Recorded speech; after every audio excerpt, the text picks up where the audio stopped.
Hi, today I'm front of me Motorola Moto G23 and I'll show you how to link or unlink Google Assistant from power key button on this device.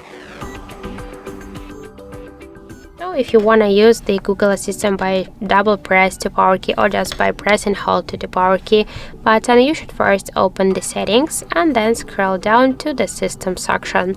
Then click here to the gestures and tap to double press power key. Switch launch camera to just launch assistant, and now by double press to power key we can see that the Google Assistant successfully activated. If you wanna use the Google Assistant by press and hold to the power key button, click here, press and hold, and tap to hold Assistant switcher.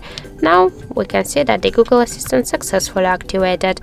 To turn it off, we should click just on the switcher once again. So that's it. Thank you for watching, and if you find this video helpful, don't forget to leave a like, comment and to subscribe our channel.